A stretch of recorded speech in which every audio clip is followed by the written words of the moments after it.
कोशिश करूँगा, क्योंकि आज पंडित जी उपस्थित नहीं है, उनकी तबीयत ठीक नहीं है, तो उन्होंने ड्यूटी मेरी लगाई है कि आप देख लेना। तो जैसे राम जी हनुमान जी चाहेंगे वैसा बोला जाएगा। तो आइए, पंडित जी ने कल जो है 7वां दोहा के ऊपर छोड़ा था, 6 दोहे उन्होंने कर चुके थे। नाना पुराण निगमागम सम्मतम यदम तरामाणि निगदितं कवचिदं प्रियोऽपि स्वांत सुखाय तुलसी रघुनाथ गाथा भाषा निबंध मंद मधुरम मातरोति। अब इसमें लिखते हैं कि अनेक प्रकार के जो पुराण, वेद और शास्त्र, मतलब कि जो रामचरितमानस जो लिखी गई है तुलसीदास जी ने, उसके अंदर उन्होंने अनेक प्रकार के पुराण, वेदों और शास्त्रों का जो है सब सम्मिलित किया गया। उनको सब एक की तरह से उनमें से सब कुछ इकट्ठा करके उन्होंने रामायण में का वर्णित किया। और कुछ अन्यंत्र से भी और जगह से भी, जैसे और जगह वो कितने पुराण हैं, कितने और लोगों ने भी जो रामायण लिखी है या उन लोगों के विचार है, उनको सबको इसमें सम्मिलित किया गया है इसी रामायण के अंदर। तो उसमें कहते हैं कि रघुनाथ जी की कथा को तुलसीदास जी अपने अंतकरण के सुख के लिए अत्यंत मनोहर भाषा रचना में विस्तृत करता है। यानी कि तुलसीदास जी कहते हैं कि मैं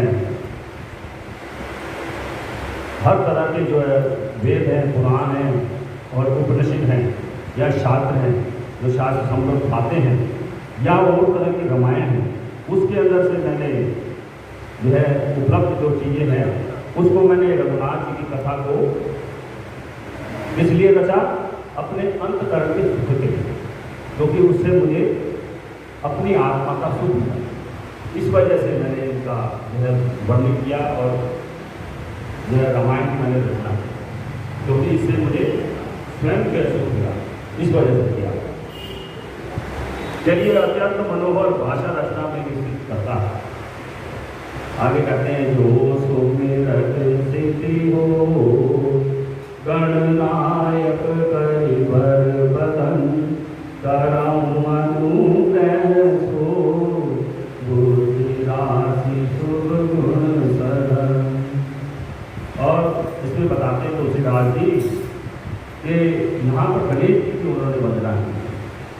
गणेश जी की वंदना की है कि जो है बुद्धि के राशि और शुभ गुणों के, शुभ गुण गण है इसके अंदर, गणों में जो है गणाध्यक्ष है गणेश जी महाराज, और इसके अंदर शुभ गुणों के धाम है और बुद्धि के राशि। अब आप देखो ना, जो गणेश जी के ऊपर जो हाथी का मस्तक लगा हुआ है, मस्तक भी बड़ा लगा हुआ है, मस्तक लगने का मतलब बुद्धि भी बढ़ी, तो गणेश जी की बुद्धि भी बढ़ी, ऐसा नहीं है। और वो गुणों के धाम भी है और गणों के जो मुख्य गण जो है गणाध्यक्ष भी हैं, गणेश जी को गणाध्यक्ष भी बोलते हैं, सब गणों में प्रथम। तो गणेश जी को वंदना वो करते हैं और क्या कहते हैं कि जिन्हें स्मरण करने से सब कार्य सिद्ध हो जाते हैं। क्योंकि सबसे पहले जो भी हम पूजा पाठ करते हैं या कोई भी शुभ कार्य करते हैं, तो उससे पहले हम गणेश जी को ही वंदना करते हैं, गणेश जी को मनाते हैं। वो क्यों? क्योंकि वो जो है सभी कार्य सिद्ध करते हैं। और जो गणों के स्वामी और सुंदर हाथी के मुख वाले, जो गणों के मैंने आपको बताया गणाध्यक्ष हैं और सुंदर हाथी का जो मुख है उनका, ऐसे हमारे गणेश जी, उनकी वंदना करता हूँ। तुलसीदास जी कहते हैं, आगे कहते हैं, मुख पंगु चढ़ई पर बहन जासु के पासु दया ब्रह्म सकल परिमल बहन। आगे तुलसीदास जी कहते हैं कि हमारे राम जी इस प्रकार हैं, जब इस पे कोई किसी पे कोई दया करते हैं, जब दयालु हो जाते हैं, तो क्या होता है, जो गूंगा होता है ना वो भी बोलने लग जाता है, गूंगा भी बोलने लग जाता है। आपको याद होगा कि जब नरसिंह अवतार हुआ, प्रहलाद जी छोटे से छोटे बालक थे, वो वंदना करना थोड़ी जानते थे प्रभु की, किस प्रकार की उन्होंने कभी वेद शास्त्र वगैरह पढ़ा नहीं, तो वेद शास्त्र कभी पढ़ा नहीं, उनको ज्ञान था नहीं, पर उनकी जो वंदना कैसे की, जब उन्होंने अपने गाल जो है शंख जो है गाल के ऊपर शंख लगाया भगवान, तो वो बड़ी अच्छी स्थिति करने लगे, भगवान प्रसन्न हो गए उनसे। तो कहने का मतलब कि जिन पर कृपा प्रभु की होती है वो जो गूंगा भी होता है वो भी बोलने लगता है। और क्या कहते हैं आगे, गूंगा बोलने बहुत सुंदर बोलने लग जाता है, और लंगड़ा जो मतलब कि अपंग होता है, जो चलने में समर्थ नहीं होता, वो भी कोई कठिन से कठिन पहाड़ पर भी चढ़ जाता है जब उनकी कृपा होती है। यानी कहने का मतलब कि जो सुगम नहीं है, दुर्गम चीजें हैं, उनको भी आदमी पा जाता है प्रभु की कृपा से। और कलयुग के सब पापों को जला डालने वाले दयालु भगवान मुझ पर प्रभु मेरे पर भी दया है। ऐसा तुलसीदास जी कहते हैं कि ये तुलसीदास जी, भगवान जी जब आप गूंगे को बोलना सिखा देते हो, है लंगड़े लूले को पहाड़ पे चलाना, यानी कि जो असंभव काम है उसको भी संभव कर देते हो, तो मुझ पर भी दया करो ना, मुझ पर अपनी कृपा। ये तुलसीदास जी कहते हैं। नील सरोवर श्याम तरुण अरुण नयन तरो सुमधुर गाम सदा क्षीर सागर शयन। अब यहाँ तुलसीदास जी ने दो कमलों की उपमा दी, एक किसकी, एक तो नील कमल, जो नीला कमल होता है नीले रंग का, और उसके अंदर प्रभु की जो छाया कैसी है। अब आप देखो ये मेरा नीला रंग का वस्त्र पहना हुआ, इस पे आपको थोड़ा सा कालापन भी नजर आएगा, नजर आता है। ये बिल्कुल नीला है, क्योंकि गाढ़ा नीला जो होता है उसके अंदर हल्का सा काला रंग भी है महसूस। इस तरह ही प्रभु का वो कहते हैं कि नील वर्ण है, पर वो श्याम रंग भी है, यह काला रंग नहीं है प्रभु। नील कमल के समान प्रभु है और श्याम वर्ण है, फिर पूर्ण खिले हुए लाल कमल के समान जिनके नेत्र, उनके नेत्र कैसे जैसे लाल रंग का कमल होता है ना, लाल रंग का कमल होता है, तो ऐसे उनके लाल लाल से नेत्र है प्रभु। नीला वर्ण है, काला उन्होंने छवि लिए हुए हैं, और नेत्र उनके कमल के समान, लाल नेत्र के समान। ऐसा प्रभु का वर्णन उन्होंने किया।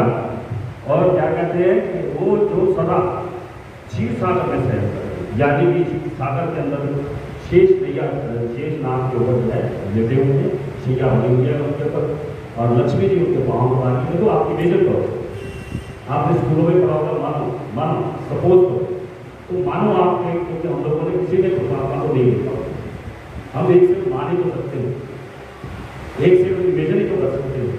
तो ऐसा इमेजिन करो कि नीले रंग का ही समुद्र है, नीले रंग के प्रभु, और काले रंग के ऊपर जो है शेषनाग के ऊपर प्रभु जी लेटे हुए, और लक्ष्मी जी उनके पाँव दबाए, और जो शेषनाग है उनके जो फन है उनके ऊपर छाया है। इतना सुंदर दृश्य, यही इसके बारे में उन्होंने लिखा है, भगवान नारायण मेरे हृदय में निवास, ऐसी जो छवि है वो मेरे हृदय में निवास करे, तुलसीदास जी ऐसी प्रार्थना करें।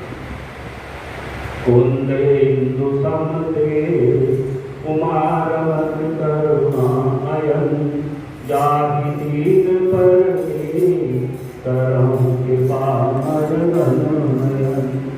और अब इनकी काम कर रहे हैं,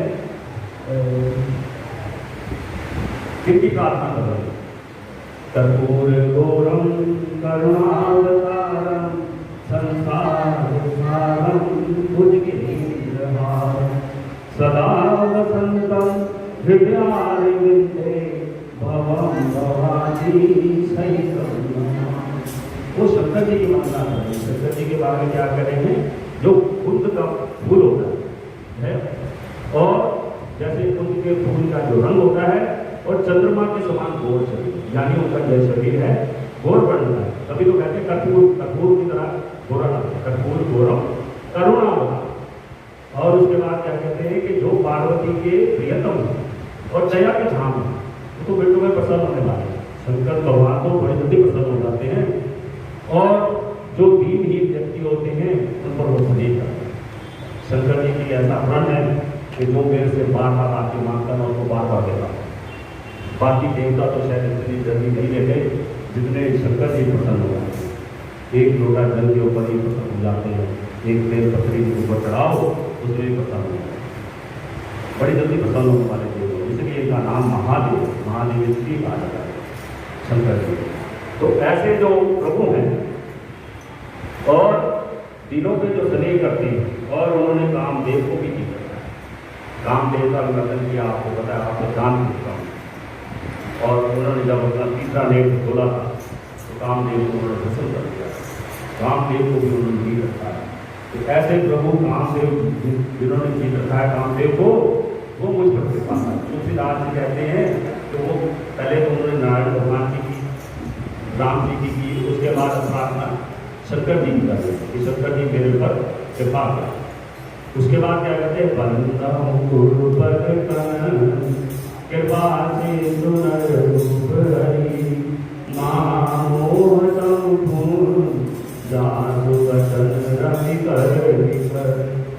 उनके बाद कहते हैं कि मैं गुरु जी की प्रार्थना करता हूँ, उनके चरण कमलों की वंदना करता हूँ, जो कृपा के समुद्र और नर रूप में श्री हरि, जो गुरु जी होते हैं वो भी भगवान से कम नहीं, वो नर रूप में स्वयं भगवान ही होते हैं। जो गुरु जो है, गुरु का काम क्या होता है कि अपने शिष्य को परमात्मा से मिलाते हैं, क्योंकि वो राह दिखाते हैं, अंधकार से प्रकाश की ओर ले जाने वाले को ही गुरु कहते हैं। अंधकार से, क्योंकि हम लोग अंधकार में डूबे रहते हैं, हमें कुछ पता नहीं होता, हमें रास्ता नहीं पता, हमें प्रार्थना का नहीं पता, हमें याचना का नहीं पता, हमें किसी चीज का नहीं पता, तो उनको ले जाने वाला कौन है? वो गुरु। इसलिए गुरु जीवन में बहुत जरूरी कहा गया है। तो गुरु जी की मैं चरण कमल में वंदना करता हूँ, जो कृपा के समुद्र है और नर रूप में श्री हरि की स्वयं है, और जिनके उनके वचन कैसे हैं, जो हमारे मोह माया को रूपी जो अंधकार है उसको नाश कर रहा है। और सूर्य किरणों के समूह, यानी जो सूर्य किरण है प्रकाश में प्रदान अंधकार से प्रकाश की ओर ले जाने वाले, इसलिए सूर्य किरणों की जो समूह है, जिसे सूर्य कहते हैं, सूर्य किरणों के समूह, वो है हमारे गुरु जी महाराज। आगे क्या कहते हैं, बंदम गुरु पद पदम परागा सुरचि सुभात सरसे अनुनागा अमय मूल में चूरन चारु समय सकल भवरुच परिवार। और गुरु महाराज जी के चरण कमलों की उनकी रज की, मतलब जो धूल की मैं वंदना करता हूँ, वो कैसी है, वो बड़ी सरुचि है, बड़ी प्रिय लगने वाली है, सुंदर है और स्वाद तथा अनुराग रूपी रस से पूर्ण, यानी प्रेम रूपी रस। प्रेम जो है गुरु जी के चरणों के जरिए सुखदार है, जिसमें हम सुंदर भी लगता है, वो स्वाद भी लगती है, सुगंधित भी महसूस होती है, और प्रेम रूपी रस से परिपूर्ण। और अमर संजीवनी जड़ी का सुंदर चूर्ण, जो उनका जो रज बताई गई है वो एक चूर्ण के समान, कैसी समूह चूर्ण है, जैसे संजीवनी बूटी होती है, तो आदमी को अमृत नहीं कर देती है, जब उसका स्वादन करता है, स्वादन करता है आदमी, तो वो इस प्रकार संजीवनी जुड़ी जड़ी होती है जैसे। और वो क्या है कि जितने भी हमारे भाव रोग हैं, जो मनुष्य के भाव रोग हैं, उनको वो दूर करने वाले हैं। उनके जो परिवार हैं भाव रोगों के, तो सबका नाश कर देते हैं। गुरु महाराज जी की छठ, गुरु जी की वंदना की गई, यहाँ ऊपर भी दोहे में की और नीचे भी गई। आगे भी उन्होंने क्या कहते हैं, सुखरिति संपुतन विमल विभूति मंजुल मंगल मोह प्रसूति जन मन मंजु मुकुर मन हरि किए जस गुण गण बस हरि। और वह रज पुण्यवान पुरुष रूपी शिव जी के शरीर पर सुशोभित निर्मल विभूति, वो किस प्रकार है, जैसे शरीर जी अपने शंकर जी अपने शरीर पर भस्म लपेटते हैं, जैसे वो एकदम निर्मल हो जाती है। हालांकि वो शमशान से लाई जाती है, जो शंकर जी की जो भस्म चलती है वो शमशान से आती है, और वही अपने शरीर में लपेटती है। पर कब तक वो रहती है अपवित्र, जब तक वो वैसे पड़ जाती है। जब भगवान के ऊपर चढ़ जाती है वो निर्मल हो जाती है, वो शुद्ध हो जाती है, फिर वो अपवित्र नहीं रहती। इसी प्रकार जो है चरण जो है गुरु जी की कहा गया है कि वह रज स्फूर्ति पुण्यवान पुरुष रूपी शिव जी के शरीर पर सुशोभित निर्मल विभूति है और सुंदर कल्याण करने वाली है और आनंद देने वाली और कल्याण करने वाली है। भक्त के मन रूपी सुंदर दर्पण के मैल को दूर करने वाली है, यानी कि जो भक्त होता है उसके जो मन रूपी जो सुंदर अंदर जो दर्पण है हमारा, कभी तो कहते हैं श्री गुरु चरण सरोज निज मन मुकुर सुधा, मुकुर मतलब कि अपना जो अंदर मन के अंदर जो हमारा दर्पण उसके बारे में कहा गया। तो भक्त के मन रूपी सुंदर दर्पण के मैल को दूर करने वाली है, यानी कि उसके अंदर जो शत्रु हमारे काम क्रोध लोभ हो इन सबको दूर करने वाली है। क्योंकि जब तक ये अधिकार हमारे जो हृदय में पड़ा रहेगा मन के, तब तक हम प्रभु के दर्शन नहीं पा पाते और तब तक हम प्रभु के नजदीक भी नहीं जा पाते, क्योंकि ये चीज़ें हमें तंग करती हैं। लोभ भी तंग करता है, मन भी करता है, मोह रूपी और काम क्रोध ये सब चीज़ें हमें तंग करती हैं। और प्रभु के पास जाने के लिए इन चीज़ों को त्यागना होता है। त्याग नहीं करो, शमन नहीं कर पाओ पूर्ण रूप से, पर कम से कम जिस समय आप प्रभु के शरण में बैठे हो, कम से कम उस समय तो उसमें होगा। इसलिए तो आपकी दूर रहता ही उस समय ना तो वो काम आता है, ना क्रोध आता है, ना ही लोभ महसूस होता है। जब प्रभु के शरण में बैठ जाता है, ये चीज़ें सब जब तक दूर नहीं होती तब तक प्रभु के हम निकट नहीं जाते, नजदीक जाने के लिए इन सब चीज़ों को हमारे को दूर करना। ये मैल और मैल जब तक साफ नहीं होगी दर्पण में, तब तक प्रभु का दर्शन भी नहीं होगा। क्योंकि जब तक हम दर्पण साफ नहीं करेंगे, धुंधला दर्पण में आप शक्ल देखोगे नजर आएंगे नहीं आएंगे आप। इस तरह ही प्रभु में तभी तक नजर आते हैं दर्पण में जब तक हमारा जो है मन साफ नहीं। जब मन साफ होगा तभी दर्पण होगा साफ। और ये कहते हैं ये जो हमारा जो यहाँ मंदिर में हम लोग आते हैं, ये अभ्यास केंद्र है जहाँ हम आते हैं नित्य प्रति आके आधा घंटा या 1 घंटा कथा सुनते हैं। तो कथा से क्या होगा, हमारा मन का दर्पण है वही तो साफ होता है। उसको साफ करने के लिए तो आते हैं डेली। क्यों सारा दिन तो हम उल्टे सीधे काम करते रहते हैं, ये चोरी चुकारी झूठ लालच मोह इन चीज़ों में पड़े रहते हैं। और यहाँ आकर आप इसकी रोज भाषा पर उसको सफाई कर जाते हैं मन कम से कम जितनी देर बैठते हैं उतनी देर तक साफ है। और आगे क्या कहते हैं, दूर करने वाली, मैल को दूर करने वाली और तिलक करने से गुणों के समूह को भस्म करने वाली।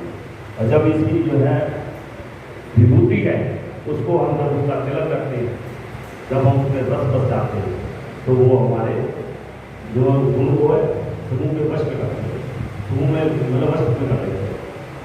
श्री गुरु पदनक मणिगण ज्योति सुमिरत सेवित्र श्री होती दलन मोहन तो प्रकाशो बड़े बाबुल आवहि दासु। और फिर क्या कहते हैं कि श्री गुरु महाराज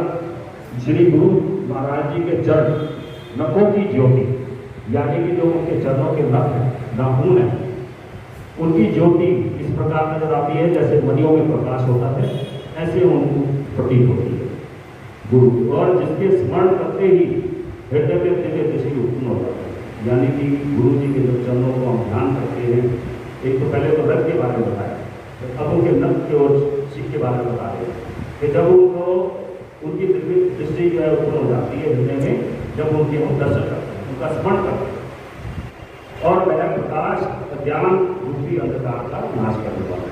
यानी जो हमारे अंदर अज्ञान है, अज्ञान को जब ज्ञान में परिवर्तित करने वाला जो है उस अंधकार को नाश कर देगा। और वह जिसके हृदय में आ जाता है उसके तो बड़े भाग, यानी कि जिनके जीवन में गुरु जी आ जाते हैं उनके तो बड़े भाग्य, वो बड़े भाग्यशाली। और नहीं तो पंडित जी कई बार कहते हैं कि बिना गुरु के निगुरा आदमी निगुराता है, तो गुरु जीवन में जरूरी है। और भैया गुरु जब तक नहीं मिले तो हमारे हनुमान जी को मान सकते हो, मैं तो खुले ऊपर दे रहा हूँ आपको। जिनके अगर जीवन में नहीं है गुरु तो हमारे हनुमान जी को दूंगा, इससे बड़े कोई गुरु और नहीं है। और जो इनके देखो तो इनके तो अंग में प्रकाश है। यहाँ तो गुरु जी की माता चरणों के बारे में बताया गया और बाकी चरणों में तो नहीं, प्रकाश तो है। तो उसके चरणों की नखों की ज्योति मणियों के प्रकाश के समान है और जिसके स्मरण करते ही हृदय में दिव्य दृष्टि उत्पन्न हो जाती है। यानी कि गुरु जी का जब स्मरण करते हैं तो हमारे जो दिव्य अंदर के जो चक्षु है वो खुल जाता है। वह प्रकाश अज्ञान रूपी अंधकार का नाश करने वाला है और वो अज्ञान को हमारे दूर करता है और ज्ञान को बढ़ाता है और वह जिसके हृदय में आ जाता है उसके तो बड़े तो दनाई विमल विलोचन के विनय के पूजई राम चरित महिमानिक गोप्त प्रगट जय ज्योतिमान। उसके हृदय में आते ही हृदय के निर्मल नेत्र हो जाते, जो हमारे हृदय के अंदर जो नेत्र जो बंद रहते हैं, जब प्रभु के हम दर्शन नहीं कर पाते या हम सोच नहीं पाते या हम उस राह पे चल नहीं पाते, वो हमारे जो है जो निर्मल हमारे नेत्र हैं वो हो जाते हैं और संसार रूपी रात्रि के दोष दूर मिट जाते। जितने भी संसार में जो दोष है वो और दुख है वो सब मिट जाते हैं। एवं श्री रामचरित रूपी मणि और माणिक दुख और प्रकट जहाँ दोष जिस स्थान में वह सब दिखाएंगे। यानी कि श्री राम जी का चरित्र है, जो कथाएं हैं वो मणि और माणिक के बराबर है। तब हम उनको पाने के लिए गुप्त जो प्रकट जो रहस्य होते हैं उसको जानने की हमें इच्छा होती है, वो खान हमें दिखाई देने लग जाती है। यानी कि हम उस जगह को तलाशते हैं जहाँ हमारे प्रभु राम का हमें चरित्र सुनने को मिले, अच्छी अच्छी कथा सुनने को मिले। वहाँ कभी तो हम आते हैं, जैसे आप लोग जाते हो यहाँ सुनने के लिए भगवान की कथा ही तो सुनने आते हो। हम बोलते आपको गप्पे सुना रहे हैं या हमको चुटकुले सुना रहे हैं, ऐसा कुछ कह नहीं, प्रभु की कथा ही तो सुनाते हैं। तो इसको तब आदमी सुनता है जब क्या होता है कि उसके हृदय के जो निर्मल नेत्र खुल जाते हैं और संसार रूपी रात्रि के दोष दुख मिट जाते हैं। एवं श्री रामचरित मणि माणिक दुख और प्रकट जो जिस स्थान में है वह सब दिखाई देने लग जाता है।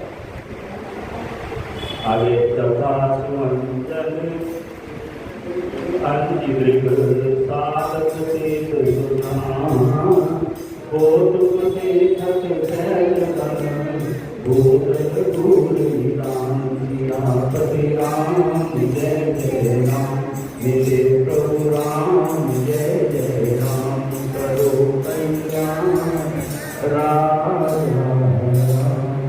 अब इसके बारे में कहा है कि जैसे सिद्धांजन सिद्ध लोग पुरुष जो होते हैं वो अपने अंजन मतलब की जो सुरमा जिसको बोलते हैं वो नेत्रों में लगाने से साधक सिद्ध और सुजान वो प्रभु के दर्शन कर पाते हैं।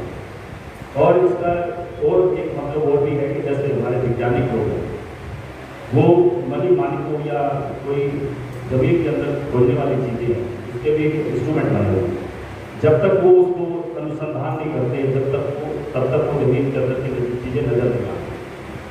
तो ऐसे ही सिद्ध पुरुष जो होते हैं वो सिद्धार्थ जो सिद्ध जन होते हैं वो प्रभु भक्ति का जो अंजन आंखों में लगाने के पश्चात पर्वतों वनों और पृथ्वी के अंदर कौतुक की बहुत सी खाने देते हैं। यानी कि वो उनकी जो यात्रा अंदर की तरफ चल सकती है, बाहर की बजाय वो अंदर की तरफ आती है। तो बाहर तो हमें संसार नजर आएगा, अंदर हमें प्रभु नजर आएंगे, पर कब? जब हमारा मन निर्मल है। सबसे बड़ी बात है निर्मल मन तन सो मोहि कपट छल सिद्ध। बोलिए राजा रामचंद्र महाराज। भाई मुझे कुछ तो आता तो कहानी पर